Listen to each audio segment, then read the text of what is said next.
Hi mga moms! Good day! So for today's ganap, sisimulan na po natin yung ating canteen business. So medyo na busy lang tayo nito mga nakarang araw. Gawa ng may mga pinuntahan kami, may mga naging events. Nagpunta ng Dipolo, napadpad ako ng Butuan, and all. So marami, medyo naging busy tayo. Originally, nung March 30 dapat pre-open yung canteen. Pero yun nga, wala pa yung ibang gamit, hindi pa nakapag-decide kung ano yung iba pang mga bibilihin na gamit para sa canteen. And in addition to that,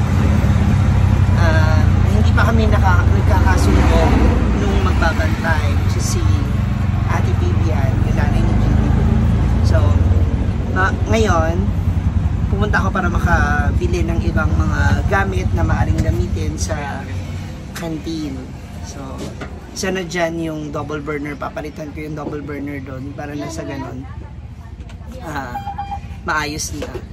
Okay pa naman yung kaya lang kasi yung yung burner side niya nung bakal. Kasi yung glass, mostly kasi kapag glass yung burner mo, nasisira yung paligid nung burner, yung mismong labasan ng apoy. So, bibili tayo ng bago ngayon yung stainless yung bibilihin natin. So, para mas mabilis siyang linisan and yung nakasanayan natin na pagluluto.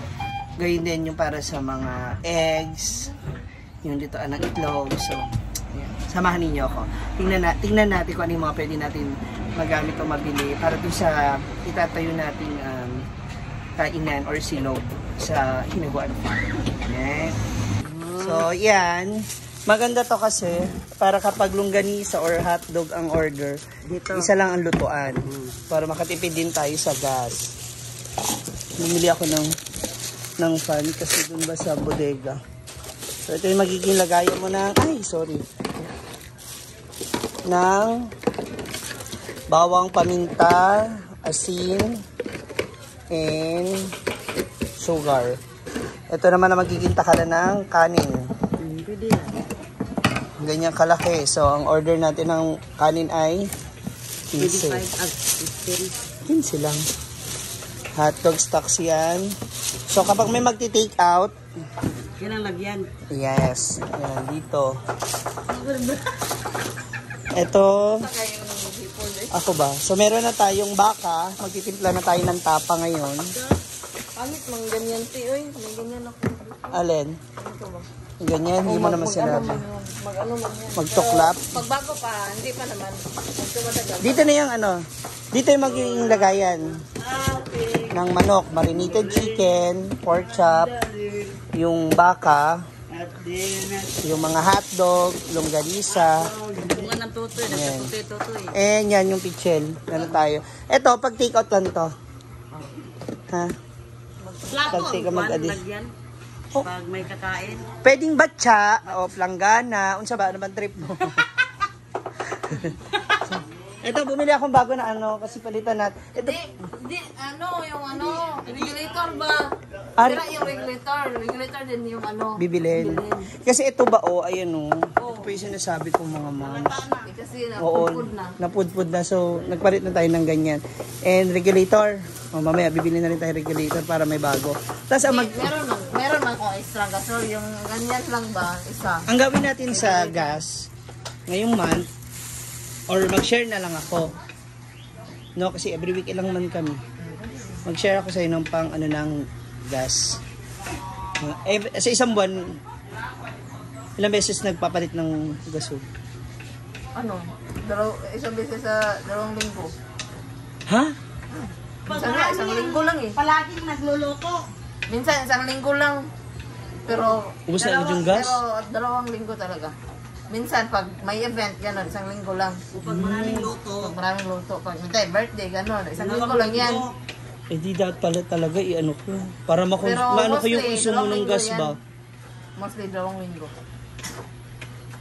Sila lang laging nagluluto. Oo nga. Sa kailangan naman pag may birthday, gano'n, may sige. Pero pag normal lang, 2 linggo yan. I-check pa rin natin para natin. Tapos, sabi ko kay Papa June, dyan ako magpalagay ng saksakan para sa rep. O malayo sa'yo. Malayo man. Ibabalik. Ikot mo siya. O, ibabalik na lang dito.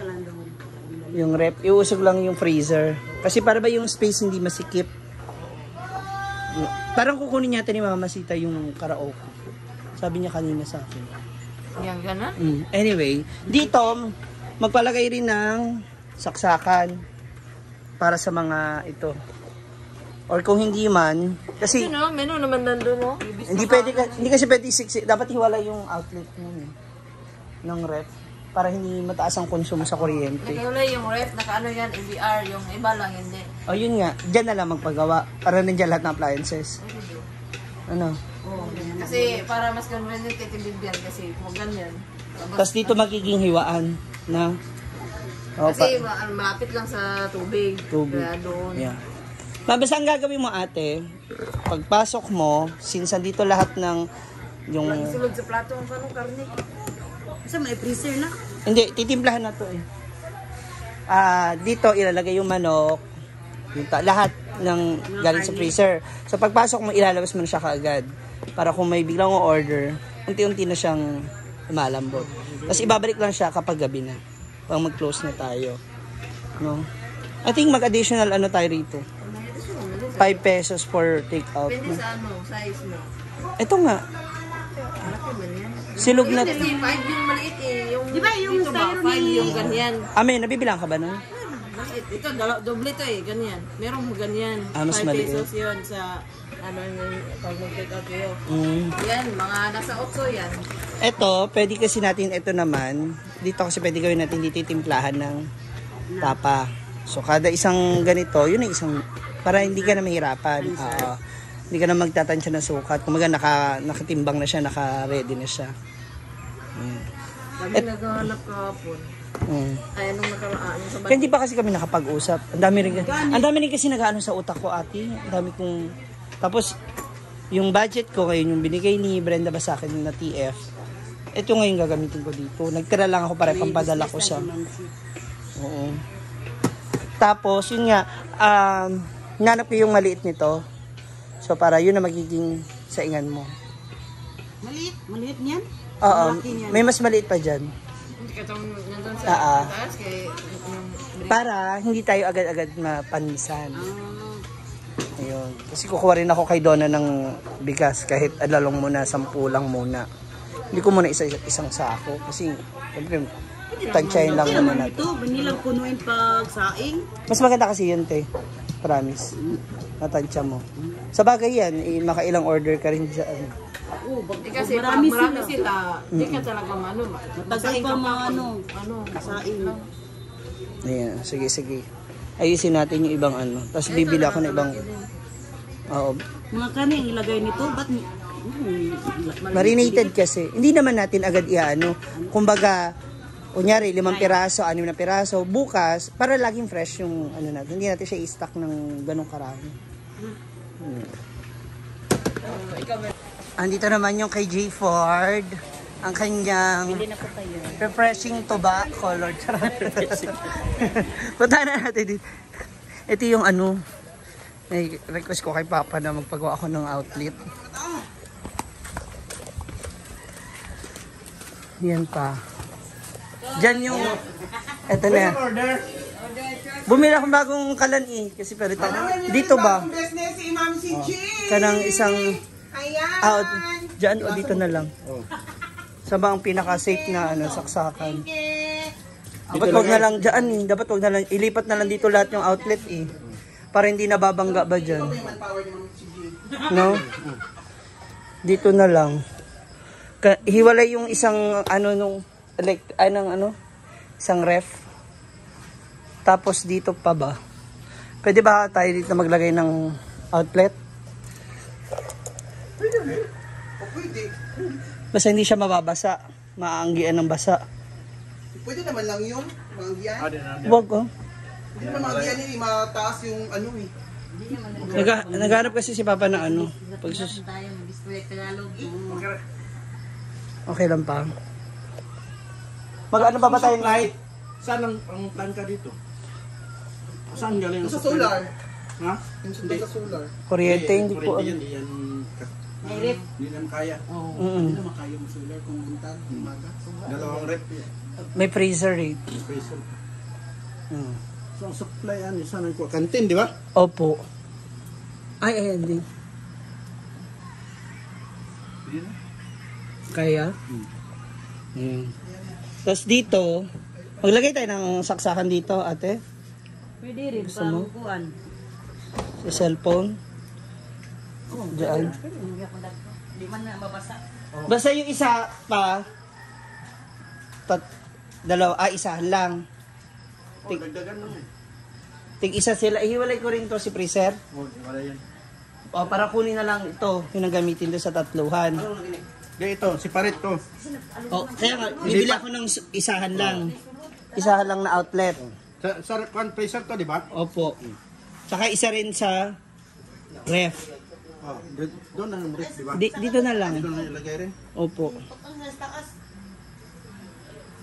Pagsamahin, ay pag dikit na sila dyan. Pwede lang. Pero magkaiba saksakan. Magkaibang saksakan lang, pero ang wire niya, isa lang linya. O, ilang ano sukat nung ano. Yung wire, pwede na 12. Tapos, gaano kahaba?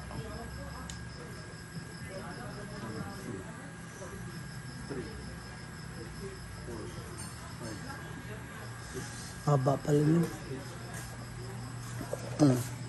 Nice. Pasobrahan ko na. Oh, pwede na 10 meters na. Oo, kasi meron pa dito. Uy, tingnan mo yung ano, klase ng wire kasi ko na yun eh. PDX na. Oh. Ano ba? PDX na lang. PDX. Kasi baka bibili ka ng wire na manipis na masusunod. Tapos paano yung ano, dito, dugtong? Kasi parang hindi na sana inaalis yung mga nandiyan na gamit ba?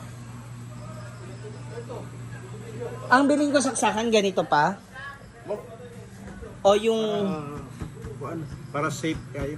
Katong kuan. yung parang nilulubog? Ganun na bilhin. Paano yung likod niya? Lagyan ng ano, ng Bahay. dili, yung tawag mo din yan. Isang set naman yun, di ba?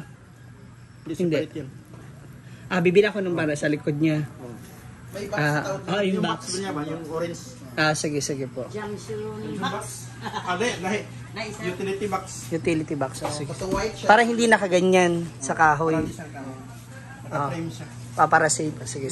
Kuan. Thank you pa. Mga lagyan dyan, di ba? Opo.